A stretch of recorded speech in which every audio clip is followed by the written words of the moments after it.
अस्सलाम वालेकुम अज़ीज़ तलबा, मैं हूँ अरसलान ज़फ़र अवान। आज हम सेकंड ईयर का पेपर पैटर्न देखने वाले हैं कि बोर्ड में कौन कौन से सवाल आने हैं और किस सवाल का कितने नंबर हैं, किस सवाल के कितने नंबर हैं, आज हम ये देखेंगे मेरा बेटा। तो मेरा बेटा शुरू करते हैं। उर्दू का पेपर मेरा बेटा 100 नंबर पर मुश्तमिल होता है और जिसके लिए कुल वक्त 3 घंटे दरकार है। 3 घंटे हमें मिलते हैं मेरा बेटा। इसमें से हिस्सा मारूजी जो है 20 नंबर पर मुश्तमिल है। अब 20 नंबर पर मुश्तमिल है, इसके लिए नंबर भी वक्त भी 20 मिनट ही दिए जाते हैं।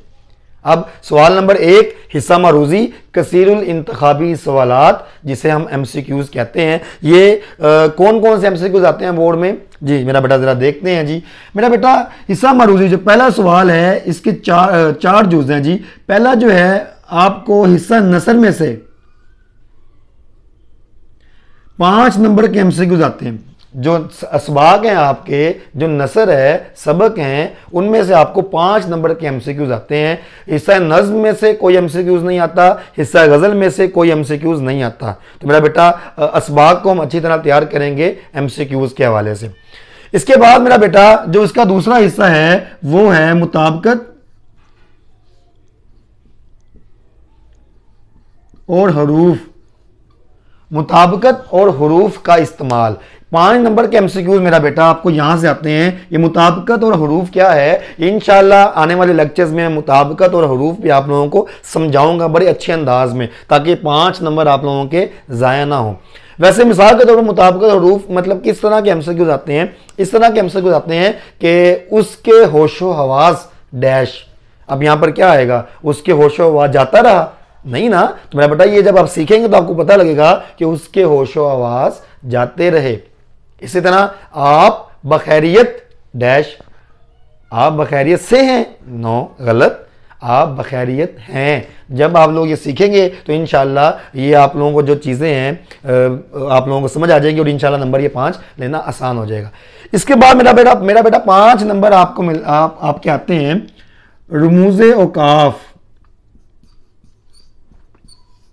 अक्सर लोग रमूज़ो औकाफ कहते हैं, जो कि मेरा बेटा गलत है। लफ्ज़ जो तरकीब है रमूज़े औकाफ है। रमूज़े औकाफ 5 नंबर पर मुश्तमिल आपको MCQs आएंगे। अब ये रमूज़े औकाफ क्या चीज़ है, वही बात मेरा बेटा आने वाले लेक्चर्स में ये भी आपको समझाया जाएगा। फिलहाल मिसाल के तौर पर अलामात होंगी, सख्ता की अलामत है, निदाइया, फिजाइया, सवालिया, वक्फ़ा, कोसैन, वावैन, ये तमाम अलामात होती हैं। उस के मुताबिक MCQs आते हैं। जिस तरह मिसाल के तौर पर ये अलामत किसकी है, MCQs आया होगा आपको, ये अलामत किसकी है जी, खत्मा, ये खत्मे की अलामत है। ये अलामत किसकी है, सख्ता की अलामत है। इस तरह मेरा बेटा MCQs आते हैं। ये अलामत किसकी है, सवालिया निशान है, सवालिया की अलामत है, वगैरह वगैरह। बाकी मजीद इसके जुमले भी हैं जो कि हम लोग करेंगे।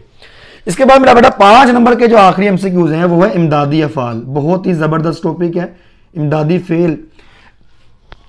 मसादिर, मसदर का बतौर इमदादी फेल इस्तेमाल, ये बहुत ही ज़बरदस्त किस्म का टॉपिक है, बहुत ही मज़े का है। अगर आप इसको समझेंगे तो आपको बहुत मज़ा आएगा। इसमें 5 नंबर लेना भी बहुत आसान है। अगर आप मेरे लेक्चर गौर से सुनेंगे तो आपको अंदाज़ा होगा कि ये चीज़ें कितनी आसान है कि इनमें नंबर लेना बहुत ही आसान है। जल्द इंशाल्लाह इन टॉपिक्स में मेरे लेक्चर आने वाले हैं ग्रामर के हवाले से जी। ये थे हमारा बेटा हिस्सा मारूजी, जो कि 20 मिनट में हमने हल करना होता है। इसके 20 नंबर होते हैं, 20 नंबरों की तकसीम आपके सामने।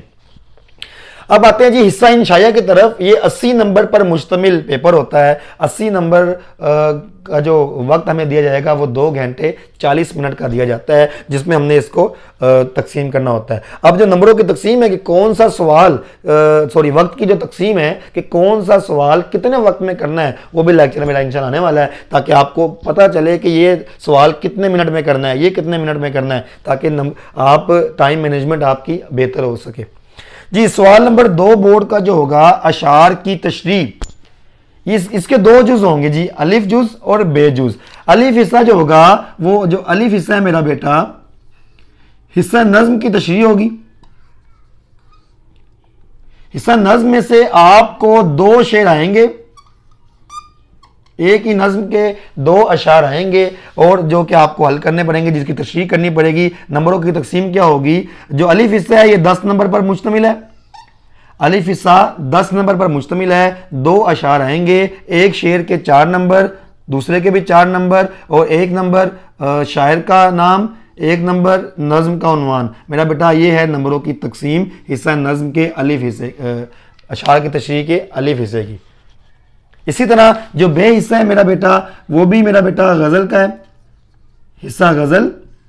इसके 3 अशार आपको आएंगे, 3 शेर आएंगे, 10 नंबर पर मुश्तमिल ये सवाल होगा। इसकी नंबरों की तकसीम कैसे होगी? 3 नंबर की तशरीह एक शेर की, 3 नंबर की तशरीह दूसरे शेर की, 3 नंबर की तशरीह तीसरे शेर की और 1 नंबर शायर का नाम। इस तरह से आप लोग आपके 10 नंबर मुकम्मल होंगे। सवाल यह है कि सर यहाँ पर नज्म का उन्वान 1 नंबर है, यहाँ पर गज़ल का उन्वान का नंबर ही नहीं है। तो मेरा बेटा याद रखिएगा, गज़ल का उन्वान नहीं होता, गज़ल का हर शेर मुख्तलिफ होता है, हर शेर समझ लें समुंदर होता है अलग, तो इसलिए शायर का नाम आएगा, गज़ल का उन्वान नहीं आएगा। तो मेरा बेटा 10 नंबर 20 नंबर ये था हमारा सवाल नंबर 2, जो कि 20 नंबर पर मुश्तमिल होगा, अशार की तशरीह, हिस्सा नज्म के अशार की तशरीह और हिस्सा गज़ल के अशार की तशरीह।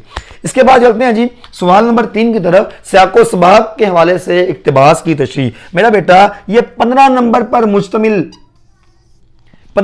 मुश्तमिल सवाल होगा। बोर्ड में आपको 2 इक्तिबास आएंगे, 2 पैराग्राफ आएंगे, 2 नसर पारे आएंगे, उन दोनों में से आपको एक करना पड़ेगा। अब इसके नंबरों की तकसीम मेरा बेटा क्या होगी कि 1 नंबर जो होगा वो सबक का उन्वान होगा, 1 नंबर मुसन्निफ का नाम होगा, 3 नंबर सियाको सबाक लिखना पड़ेगा 3 नंबर का और 10 नंबर की तशरीह होगी मेरा बेटा। अब सियाको सबाक क्या चीज़ है, सियाको सबाक लिखते कैसे हैं मेरा बेटा, ये भी आने वाले लेक्चर्स में मैं आप लोगों को समझा दूंगा। और ये तशरीह का पैटर्न क्या है, तशरीह कैसे करनी है, कितने सफ़ों की होनी चाहिए, क्या क्या उसके अंदर लिखना है, तशरीह को कैसे बढ़ाना है, तमाम चीज़ों पर लेक्चर इंशाल्लाह मेरे आने वाले हैं। 1 2 3 2 5 और 10 15 नंबर मेरा बेटा, ये है इसकी तकसीम नंबरों की। और ये 15 नंबर लेना मुश्किल नहीं है, बहुत आसान है। आगे जी सवाल नंबर 4 देखें जी, सबक का खुलासा आएगा। जो आपके असबाक हैं इनमें से 2 खुलासे आपको आएंगे, 2 में से आपको एक करना होगा। 10 नंबर का ये सवाल होता है मेरा बेटा, इन 10 नंबर में से 9 नंबर खुलासे के और 1 नंबर मुसन्निफ के नाम का होता है, जिसको मिलाकर 10 नंबर बन जाते हैं। ठीक है मेरा बेटा। इसके बाद है नज्म का खुलासा। चूंकि नज्म के शायर का नाम पेपर में खुद ही लिख दिया जाता है कि अमीर मीनाई की नज्म या जिस दिलावर फिगार की नज्म का खुलासा लिखे, नज्म का नाम लिख दिया जाएगा, इसलिए ये 5 नंबर का सवाल है। 5 नंबर ही खुलासे में दिए जाते हैं अगर अच्छा खुलासा बड़ा अच्छा किया जाए। पैटर्न, खुलासे का पैटर्न क्या क्या, ये भी इंशाल्लाह मैं आने वाले लेक्चर्स में बताता रहूंगा आपको। बस आप मेरे लेक्चर्स को गौर से सुनते रहिएगा, आपके लिए बहुत मुस्तफीद साबित होंगे। सवाल नंबर 6 मेरा बेटा, मजमून निगारी, मजमून नवीसी के मजमून 3 मज़ामीन आपको आएंगे। 3 मज़ामीन में से आपने एक चूज करना है। एक 20 नंबर का मजमून होगा मेरा बेटा। 20 नंबर कैसे लेने हैं ये मेरा लेक्चर आ चुका है, आप मेरे लेक्चर्स को, इस लेक्चर को सुन सकते हैं कि मजमून में 20 नंबर की तकसीम क्या है और नंबर कैसे हम अच्छे नंबर मजमून में ले सकते हैं जी। बाकी सवाल नंबर 7, खत या आप बीती। बोर्ड में या तो आपको खत आता है या आप बीती आती है, आपको दोनों ही तैयार करने पड़ते हैं। तो मेरा बेटा खत का पैटर्न भी मैंने बता दिया है अपने पिछले लेक्चर में और आप बीती का लेक्चर भी गुज़श्ता लेक्चर में मैं दे चुका हूँ। तो आप खत भी देख सकते हैं कैसे करना है, आप बीती भी देख लें कैसे करनी है। ये भी 10 नंबर पर मुश्तमिल सवाल होगा और नंबरों की तकसीम मैं बता चुका हूँ पिछले लेक्चर्स में। तो मेरा बेटा ये थी हमारी पेपर पैटर्न जो स्कीम थी हमारी सेकंड ईयर की, कि पेपर कितने नंबर का आएगा और किस चीज़ के कितने कितने नंबर होंगे। तो मेरा बेटा तो क्या ये मुश्किल है? नहीं ना, बहुत आसान है। तो अगर आप मेरा लेक्चर सुनते जाएंगे तो ये हर चीज़ को मैं इंशाल्लाह अलग अलग तफसीलन बयान करूंगा ताकि आप लोगों के लिए पेपर में नंबर लेना आसान हो जाए। अगर आपको मेरा सबक, मेरा लेक्चर पसंद आया तो मेरा बेटा इसको दोस्तों के साथ भी शेयर करें ताकि दूसरे भी इससे मुस्तफ़ीद हो सकें। दुआओं में याद रखिएगा, अपना ख्याल रखिएगा। अस्सलाम वालेकुम।